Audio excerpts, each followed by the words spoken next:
this is Lori from Shoo Shoo Paper Art. Isn't this carrot treat box adorable? And this is what it looks like, just a cone. It makes a very cute carrot, and I have the template rail ready for you to use.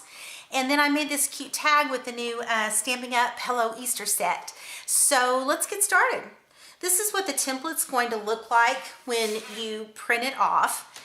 I have printed the template onto orange gingham. You could use anything you wish to make it. You'll see that there are little lines. Those are handy dandy score lines, and they don't show up too much when you fold the treat box. I don't like things like that to show. When you're cutting this out, be sure to cut it out inside the lines so that you don't have any of the brown template showing. That way it'll look nice and clean when you're ready to put it together. So after you've cut out the template, you're going to want to score so that it's easy to fold. And I have a tip on scoring this particular template. You want to take everything to the point. All of the score lines are going to start at these little points all the way down to the carrot point. And the same thing for this one here. You're going to start at that little indentation and score all the way down to the point. Well, when you use a scoreboard for something like this, it's a little hard to make sure that you have everything lined up. So what I do is pick a place where the score line that I'm going to use. And let's say, for example, for this one, I'm going to use the 8 score line. So I'm going to take my score tool and put it in the 8 slot and slide it all the way down so that I can put the point of the carrot here and then line up the top with the 8. I don't know if you can see that or not. Okay, so I really need to zoom out a little bit, but let's make do here. Okay, so I'm going to line up this little slot here with the 8 score line, and I'm going to line up the bottom. I need to turn it just a little bit so that it's in line with the 8 line as well. And then I will just take my score tool and score it completely down. So you're going to score at each little indentation all the way down to the point, including here to make a tab. Now you're also going to need to score along the top to make the top of the treat box. Now, I just find it too hard to use the score tool for that. So for this particular thing, I just use a ruler and the score tool. And I'm just going to line up those little score ticks and just run my score tool along it several times. So you're going to want to score on both of the rounded pieces, and then also on all 4 of these little top pieces. Okay, so after you've scored everything, then you'll just want to fold on all of the score lines.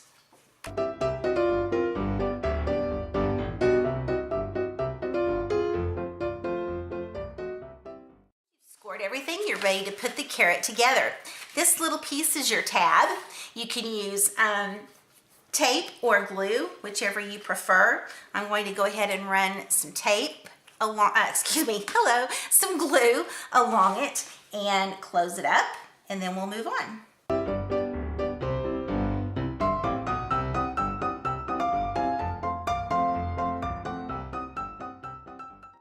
Once you have it sealed up, you're ready to go ahead and deal with the top pieces. And they just fold in on each side, fold over on the top, or to close it up, you've got a couple of choices. You can go ahead and close it like this. You could punch holes and tie a ribbon. I rather like it instead to go ahead and clip it with a clothespin so that when people open up the treat, they don't have to mess with all this. It stays really pretty. You don't have to untie it and tie it back. It's ready for them to open up and enjoy whatever you've put inside. So I really like the idea of some kind of clip to hold it all together. And then I've just hot glued everything to the front little curved panel, and it works great.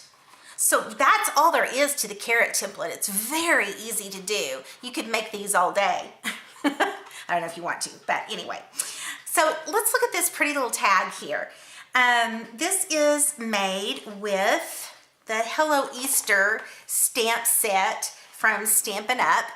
And I've also used this Colorbox paint box that has all of these different colors in it. I really love this. This is so fun. And the other thing that's really cool about this box is that they come out.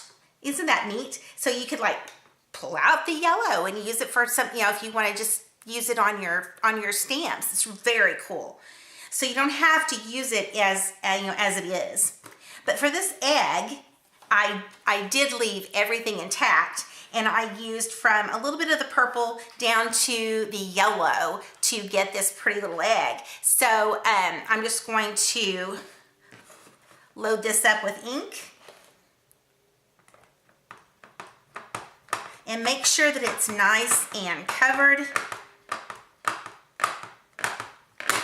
There we go. Maybe a little bit on this end here. Yeah, that looks pretty good. And I'm just going to stamp it down. Now, I don't think this set has dies. If it does, I missed them, and I should get them if they have them. But once I have it stamped, I'm going to go ahead and cut it out. And through the magic of television video, I've already done that. Okay, so next up is this very cool micro glitter. I just love it. I've used it before, coincidentally enough, with another Stampin' Up stamp to use my Copics coloring on top of the glitter. That's how fine it is. It is really cool. And I'll also link to that blog post so you can see how that works as well. This is the glitter. Now what I have here is called Glitter Ritz, and this is the cool highlights. Now, when I was looking around today, I could not find this available, but I found Elizabeth Crafts, and they have something called Microfine Diamond Cool and Diamond Warm, which also comes in warm highlights. And I emailed them, and they say that it is exactly the same product. So when I run out of this, I'll be buying the Elizabeth Craft to take its place, and I'll be linking to that in the supplies part down below the video here. So the best thing that I have found, and boy, I don't know if you can see this in the video or not. I don't know how well that glitter's showing up, but it's seriously gorgeous. It is some of the most beautiful glitter I've ever seen. So let's get started. I think the best thing to use, seriously, is Elmer's. Elmer's and a paintbrush that you use just glue for. And I'm going to go ahead and use the glue and the brush just where I want the glitter. And basically, I'm going to put it everywhere except on the little border that I've got here around the egg. If you wanted to, you could also leave the spaces between the color without glitter. That it would also be an option. Either way would work just fine. However you want to do it. Oops, I'm sticking. Okay. Once you have the area covered with glue that you want to glitter, you're ready to pour on the glitter. I'm going to use a page out of my mini Bowden catalog to catch the extra glitter. I'm just going to sprinkle this on very generously. And I also find that maybe because this is such a fine glitter, that I actually like to go ahead and press it on before I shake off the excess.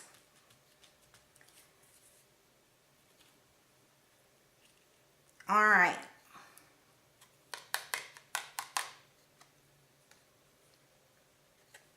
This is really, really pretty. I love that glitter. Okay, and then I'm just going to shake the excess back into my container. Now let's take a look at the rest of the tag. I've also used the bunny from the Stampin' Up! Stamp set right here. And instead of just directly putting the bunny into the ink, I'm going to use my blending tool and load it up with some ink. And then I'm going to tap the bunny with the ink. And then stamp, and voila, we get a pretty little bunny that just is slightly different from stamping directly into the ink. The rest of the tag are flowers from Reverse Confetti, and I'll have those linked. And then also another Stampin' Up! Product I happened to use was this banner set that I just got. It has several different banners, different sayings. It also has the die cuts to go with it. And I've used this little banner right here. I also used a blending tool to blend some yellow on it after I stamped it. And then I just simply snipped it in half like that. And then put them together like that on my Easter tag. Isn't that cool? I think that's so fun. So this is the whole thing, the carrot tree, the tag.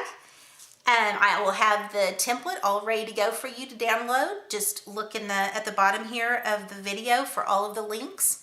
And thank you for joining me. You can always find me at shooshootpaperart.com.